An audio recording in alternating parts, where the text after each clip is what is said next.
Today, the subject that we are going to cover is Bhagavad Gita and emotional pain, or how the Bhagavad Gita guides us to deal with emotional pain. The first thing you must learn is that emotional pain is real.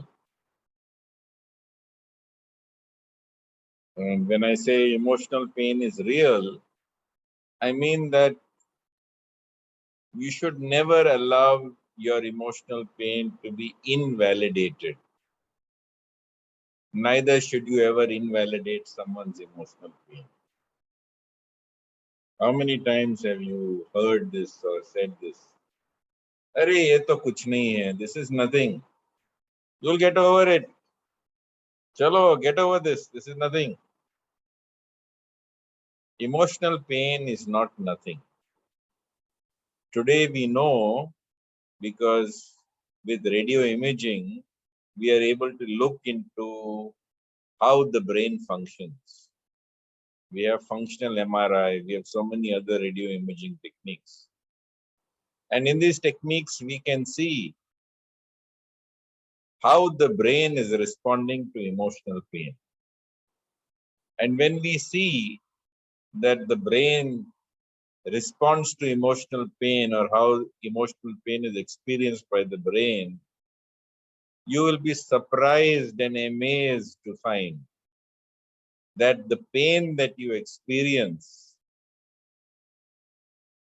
resulting from heartbreak, from rejection, from so many other sources of emotional pain, you will find that this emotional pain is experienced exactly in the same area where you experience physical pain.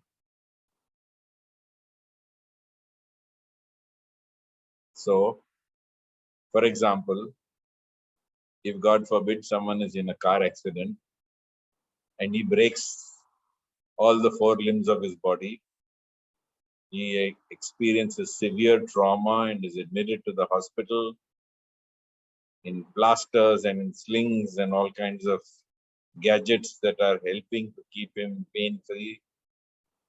All friends will gather and they'll say, oh, poor chap, get well soon.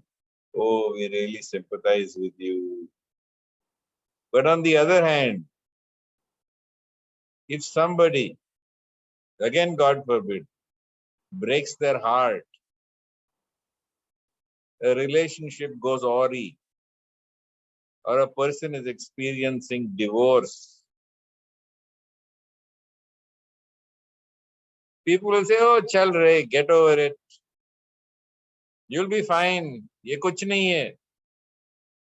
You are absolutely healthy. Everything is fine. So don't worry. Nothing is happening to you. Just get over it. Shake it off your mind.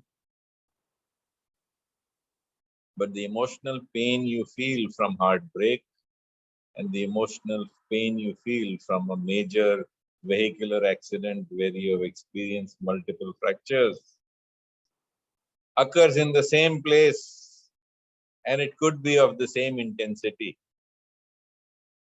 And therefore, it is a very cruel thing to tell somebody that this is nothing and they should get over it.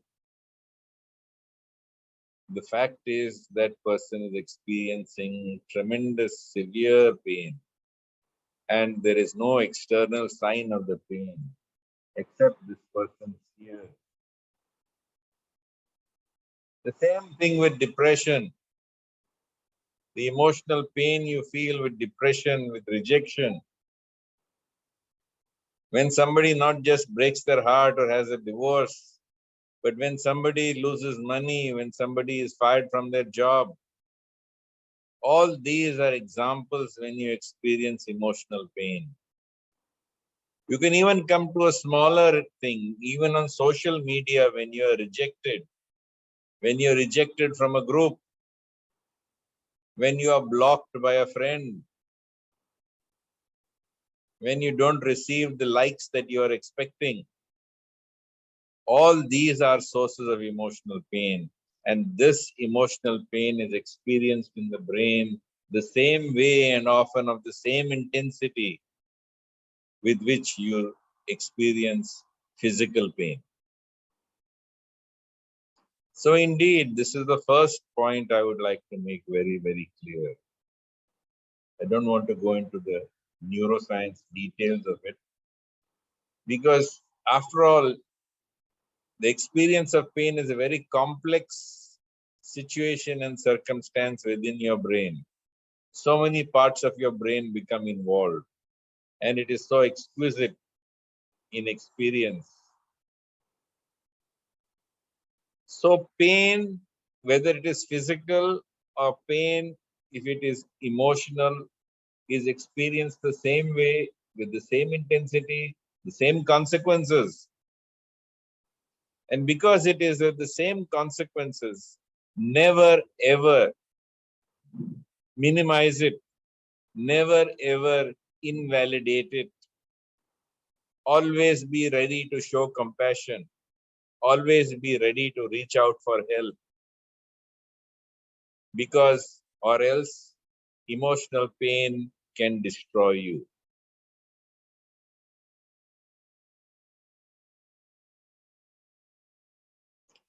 The pain experienced by Arjuna in the Bhagavad Gita is also extreme,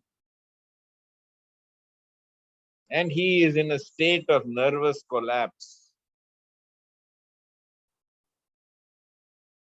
He is so worried about what will happen to him when all the consequences of his actions will bear fruit, when all the sins will bear fruit. The sins of killing his relatives, the sins of killing his weapons guru, the sins of killing his grandsire, that he is terrified of these consequences, and reliving them in his mind is experiencing extraordinary emotional pain. His knees are unable to bear his weight. His hands are unable to hold his bow. His hair is standing on end, and he is in a state of nervous collapse. That is the intensity of his emotional pain. And the Bhagavad Gita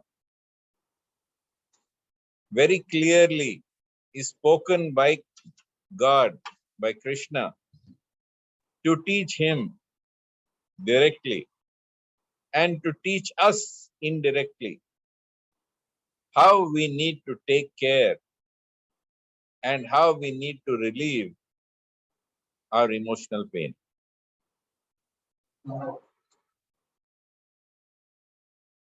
So you must understand that the words of the Bhagavad Gita give you a detailed roadmap of how one must eventually transcend pain.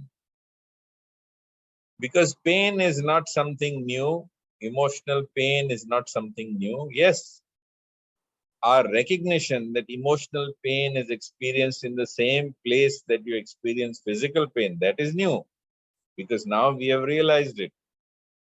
But eternally it has been recognized that the emotional pain that one experiences, which is known as suffering, is the lot of man in this world. Because this world is temporary, and the nature of the mind is to become attached. The nature of the mind is to expect. The nature of the mind is to live in the past, and the nature of the mind is to anticipate and to live in the future. And because this is the nature of the mind to cling, and because the world keeps changing, all that you cling to must eventually become dust. So Krishna speaks in the Bhagavad Gita and he says that this world is a dukh alayam ashashvatam. Very few people realize these words are there in the Bhagavad Gita. Even people who are giving lectures on Bhagavad Gita. Krishna says this world is a place of misery where everything is temporary.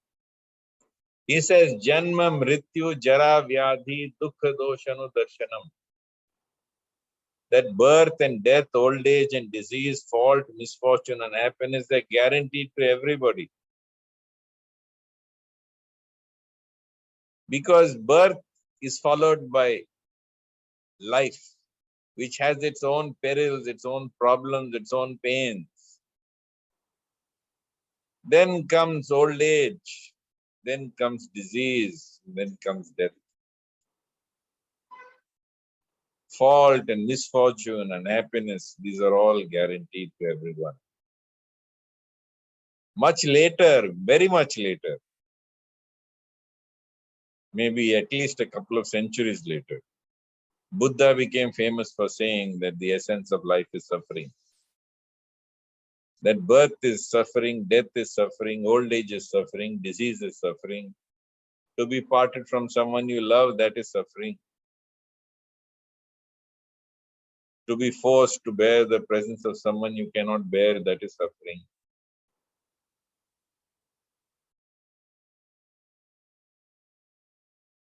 And every religious process has its own techniques devised for how to cross beyond suffering. The lack of treatment for emotional suffering is very, very high. The amount of people who are suffering from anxiety, from depression, the number of people who are suffering from other extreme mental illnesses as a result of emotional pain is incredible. And it's not recognized. As a matter of fact, every school shooting that you read of in the newspaper is when people experience pain and they're looking for relief from that pain, and therefore they go in school and they start shooting people. People who go and commit violence on others, they're doing it because they're experiencing tremendous pain emotionally, and they're taking it out on people around them. The big tragedy of life is that there is no systematic, institutionalized method on the scale that is required to deal with emotional pain.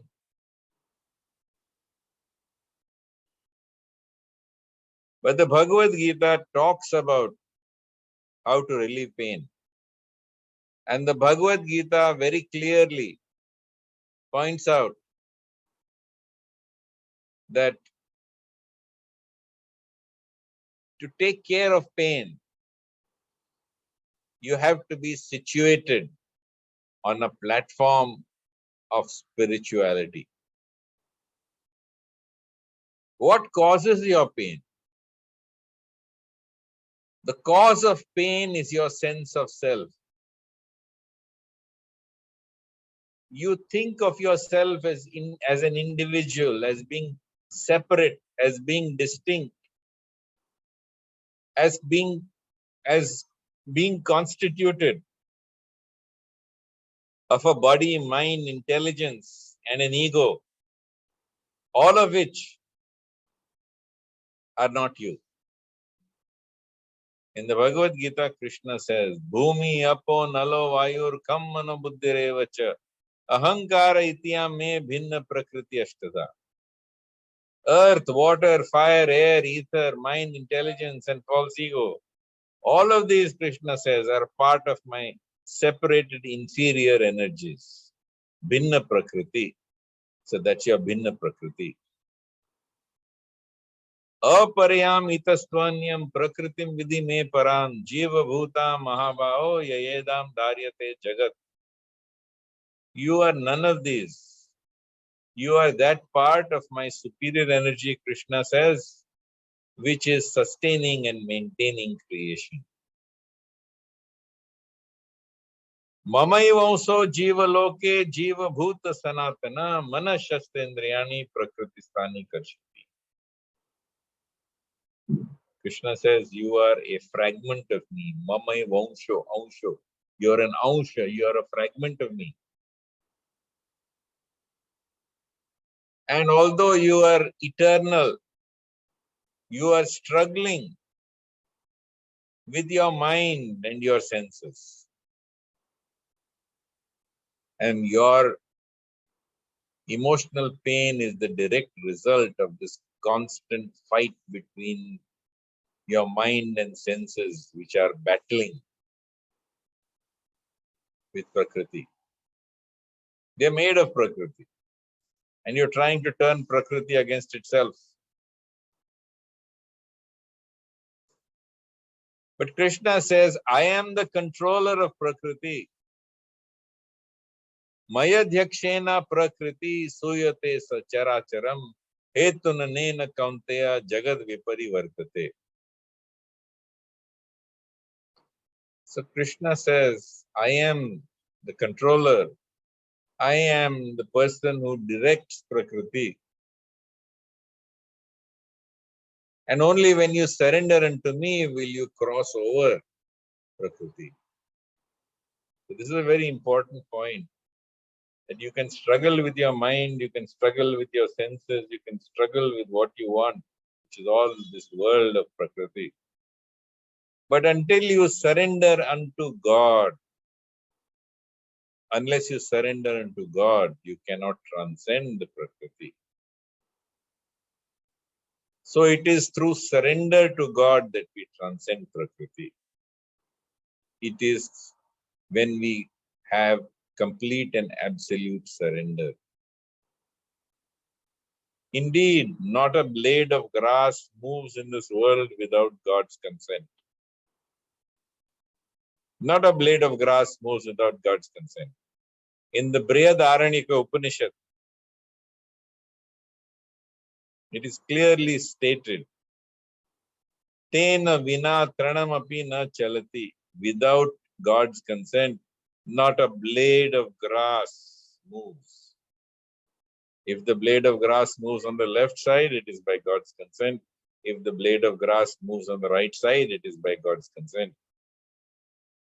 Your inability to accept the will of God, your inability to accept and surrender to God who is controlling your life is the cause of all suffering. Changes will and must take place. This is the nature of Prakriti. Prakriti is constantly changing. The definitive qualities of Prakriti are that it constantly changes. And your inability to accept that change is the cause of all suffering. Not only is it the inability to accept change that is the cause of all suffering, it is your inability to surrender to that Lord who is effecting that change.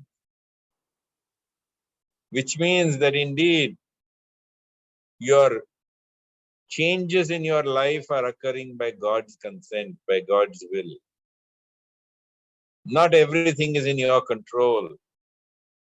Even when you imagine it's in your control, you often find it is beyond your control. Therefore, by surrendering to the Lord, who is the perfect controller, and accepting that He is guiding you onward towards your destiny, that surrender, that sharanagati, will bring you peace and relief from the emotional pain that you experience.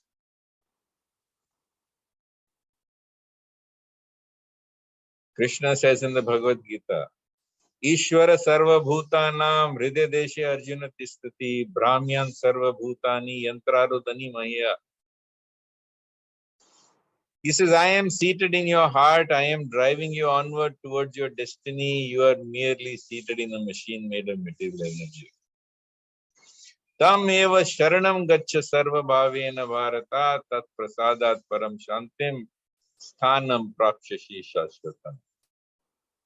Simply surrender into me, and by my grace, you will attain peace, perfection, and the supreme destination. So the Lord is in your heart. He is directing you onward towards your destiny.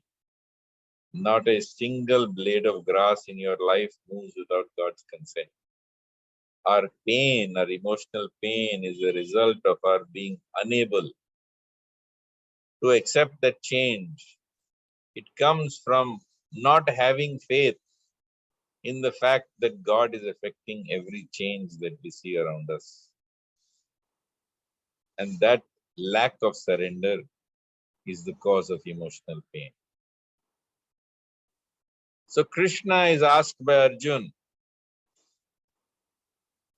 in the second chapter of the Bhagavad Gita very clearly,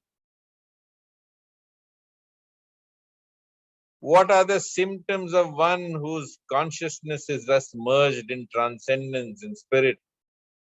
How does he speak? What is his language? How does he sit? How does he walk? And the blessed Lord says to Krishna, Shri Bhagwan Uvacha, Prajahati yada kaman sarvan partha manogatan atmanya evatman tushta sthita prajnas taduchyate. When a man gives up all varieties of desire that arise from mental concoction, when his mind finds satisfaction in the soul alone, then he is said to be of pure transcendental consciousness.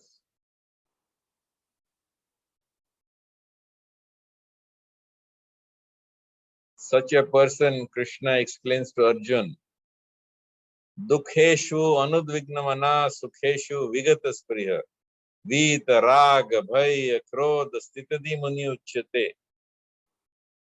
He is not disturbed by all forms of sorrow. He is not excited when there's cause for happiness. He doesn't become euphoric when there's cause for happiness. He is free from attachment, fear, and anger. And such is the sage of steady wisdom. He is explaining this to Arjun because Arjun is in the exact opposite position. And because he is in the exact opposite position, he is suffering. And he is asking Arjun, how can I become free from emotional pain? What will I be? How will I become when I reach that state of being beyond emotional pain?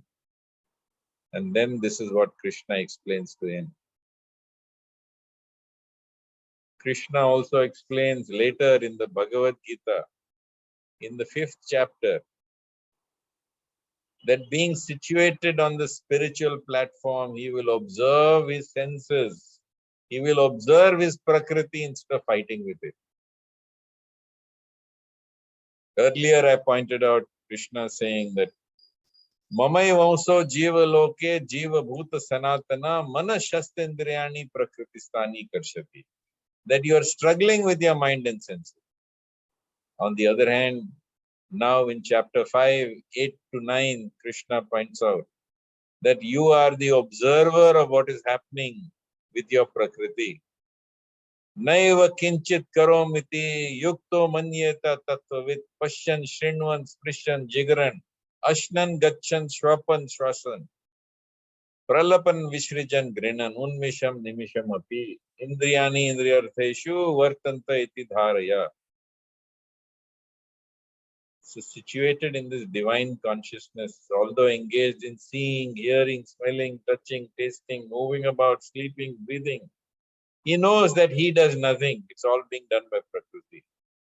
And even while speaking, evacuating, receiving, opening, closing his eyes, he knows that only Prakriti is interacting with Prakriti. And he is aloof from all of them.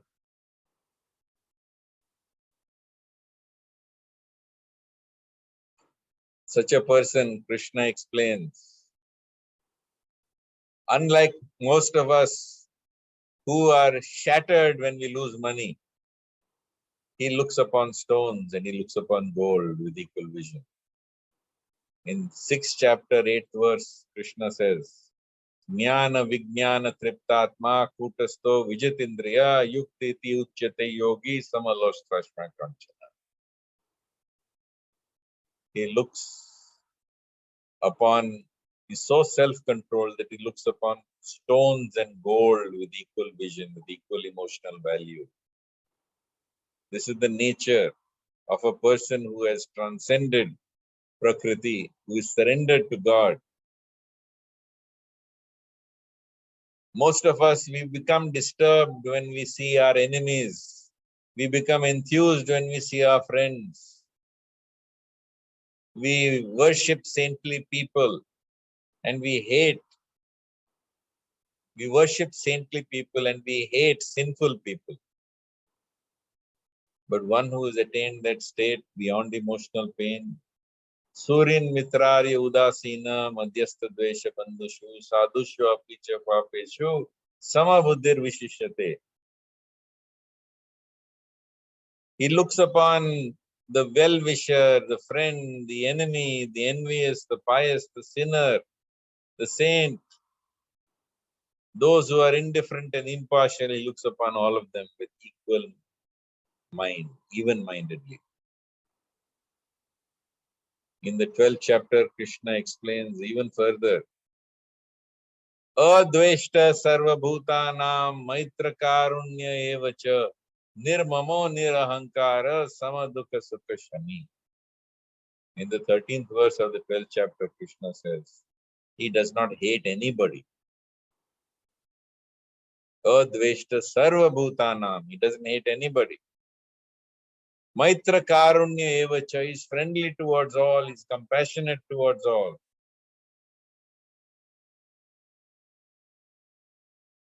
Without any sense of ego, nirmamo, nirahankara, he is even-minded towards all. Samashatrau cha mitre cha tathaman apmanayo sito shana sukadukeshu tathaman apmanayo. So he's equal to friends, he's equal to enemies, whether it's honor, dishonor, heat, cold, happiness, distress, fame, infamy. This is the nature of a person who has transcended emotional pain. So what do we need to do? Very simple. We must remember God and we must forget self. Our life must be dedicated to God. Who is our best well-wisher? Who is your well-wisher? God is your well-wisher. And he is doing everything that is best for you. He is seated in your heart and he is taking you onward towards your destiny. Re-establish your connection with God by remembering him in a manner so that you forget self. Because with the remembrance of self come all other problems, lust, anger, greed, envy, illusion, madness. All of them come with absorption in self. But when you remember God, when you perform all actions as an offering to him, perform every duty in your life, your duties towards your family members, your duties towards your workplace. You perform them in a spirit of offering towards the Lord, with the attitude, with this saying, Om Tat Sat, Lord, this is for you, this is not for me. And when you perform all actions in this manner, as an offering unto God, visualize the Lord's feet and visualize yourself putting that task as a flower at his feet. At the end of the day, pick up all the flowers you put at the feet of the Lord.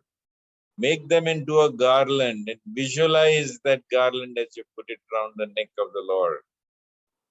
And the heavier that garland, the lighter your heart. The lighter that garland, the heavier your heart. This is the law. Remember God and forget self. And as you forget self and remember God, you will find that you will become free from emotional pain. It's not that I'm giving you a post-dated check, marne ke baad ye ho jayega, after you die you will go to heaven. No. You will experience this right here and now in this life. When your mind is not occupied with performing actions for God, use that time in training your mind to remember God. As I have suggested to you already, chant the name of God. And by chanting this name of God, Hare Ram, Ram Ram, Hare Hare, Hare Krishna, Krishna Hare Hare. Iti Shodashakam Nam Nam Kali Kalmashu Nashanam Nata Paratarapaya Sarva Vedeshu Prishite. In this 16 syllable mantra is contained all the wisdom of all the scriptures. And if you can chant this mantra for 2 hours in the morning and 2 hours in the evening before going to bed, 2 hours in the morning after you rise in the morning, you will find that within as short a time as 15 days of offering every action to Him and chanting this name 4 hours every day, I am giving you a 15-day challenge trial. Do it and you will experience it. The more perfectly you do it, the more perfectly you will experience it. You will find from day to day that things will bother you less and less, that you will feel less and less the pinpricks of fortune. Not only will you feel less and less the pinpricks of fortune, you will be able to experience life without experiencing the severity of emotional pain that you otherwise experience. Whatever is your current problem, whether it is heartbreak, whether it is divorce, whether it is loss of job, whether it is ill health, whatever you are experiencing, the intensity of its influence on you must be, will be, and has to be diminished.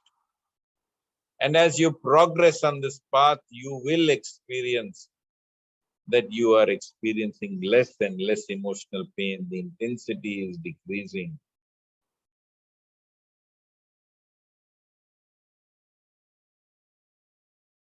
So with this, I will pause. If you have any questions, please feel free to ask me any questions that you have.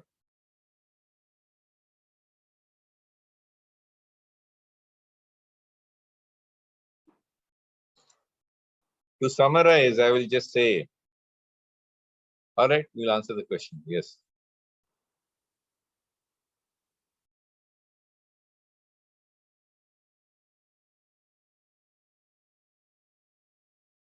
So to summarize, I will point out to you that first and foremost, emotional pain is real. Not only is it real, it is as real as physical pain. It is experienced in the same part of the brain that you experience physical pain. And although when you have a vehicular accident with multiple fractures, people are all sympathetic and hover around you, when you have emotional pain, people tend to minimize it. And oh, just forget about it. Nothing will happen. Just forget about it. Don't pay attention to her and listen to what she has to say. So all this is terrible. It is terrible because emotional pain hurts as much as physical pain. Why does it hurt as much as physical pain? Because the emotional system is geared to make you feel the same intensity, type of pain, location of pain, so that you can protect yourself from similar situations in the future. But the point you have to understand is that why not transcend that pain? Why not move beyond that pain? Why not stop clinging to that pain? There's a song where it's pointed out that people hug sorrow to their mind Just like a mother hugs to her chest a stillborn child. No benefit, only more pain, but you cling to it. So therefore, you have to move across from it, move beyond it.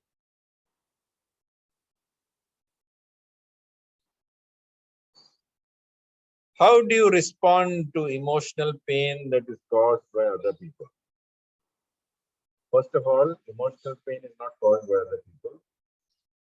Emotional pain is caused by your reaction to the behavior of other people. Stop blaming other people for causing pain. Other people may not know even that it's causing you pain.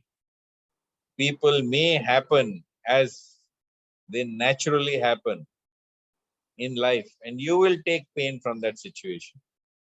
So although people are experiencing pain due to the behavior of other people don't want to cause you pain. They are helplessly causing you pain because of the circumstances and the situation that is there. So indeed, who is causing pain? You are causing yourself pain by reacting and responding to it. By not understanding that God is responsible for everything that's happening in your life. You are causing yourself pain by not surrendering to God and trying to understand what God is trying to teach you through that person. And by understanding what God is trying to teach you through that person, you can engage in corrective action and you can engage in activity which will be surrendered to God in remembrance of Him. And by forgetting yourself, you will transcend your pain.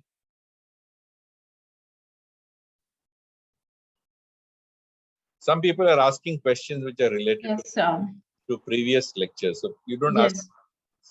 Can you? Yes, can you hear me, sir, now? Yeah, I can hear you. You okay. Some people are asking why bad things happen to good people. Yes, I think you've already answered that. Detail in karma, so there's no need for this question. So I would like to inform our audience that all our previous sessions are also on the Facebook, page of Speaking Tree, English Facebook page of Speaking Tree. All you have to do is go in the video section and you will be able to see the video. So if you have any confusion about the previous sessions or you want to ask a question or... It's better to start from the first lecture and move on. Yes, absolutely. Absolutely. Because... Yes, because the session is only once a week, so you won't take a lot of time to catch up on the sessions. Dr. Shantanu, one of the questions that we have, why do we not take emotional pain seriously and it is so undermined? It's not visible. If somebody has multiple fractures and is admitted in the hospital with plaster casts and slings, and you will see it and you will say, oh, of course he must be feeling pain. But if somebody's heart is broken, can you see it? There are so many people who hide their feelings. People don't want to reveal their vulnerability. So they may be experiencing tremendous, intense, severe pain, but you can't see it. Or even what you can see is not in proportion to what they're experiencing. That is why we don't take it seriously. But I'm here to tell you, please take it seriously.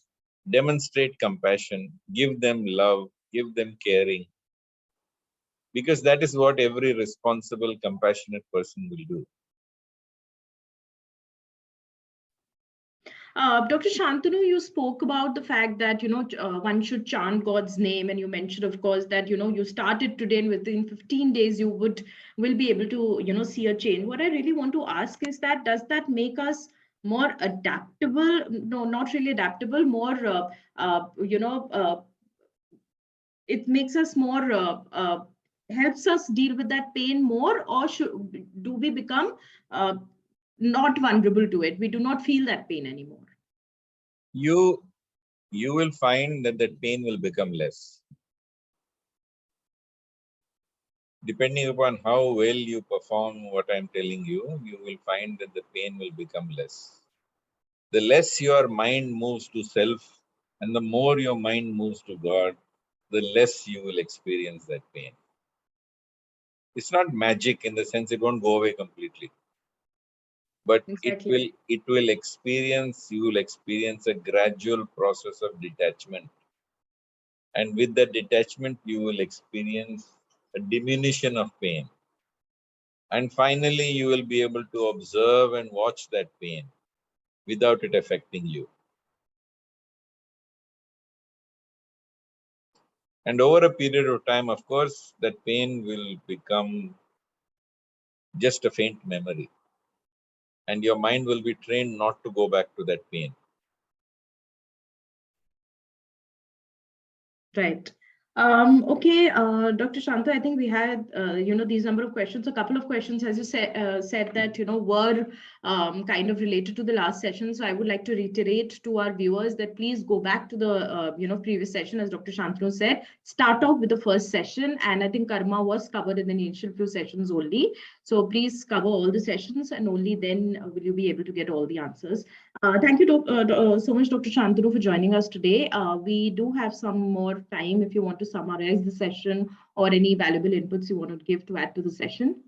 So as I said, physical pain and emotional pain are the same in intensity and in the pain that we experience, the same part of the brain. So take it seriously. Number two, all pain is experienced by the self. By remembering God, you forget self. And as you forget self, you forget the pain. This is a very simple principle. I can't make it simpler than this. Pain is experienced by the self. By remembering God, you forget self. Why you forget? By forgetting self, you forget pain. Therefore, by surrendering to God, offering all your actions to Him in a spirit of sacrifice and devotion, and when your mind is otherwise unengaged, chanting the name of God constantly with focus and attention, you will become transcendent to the emotional pain that afflicts most people to the same extent.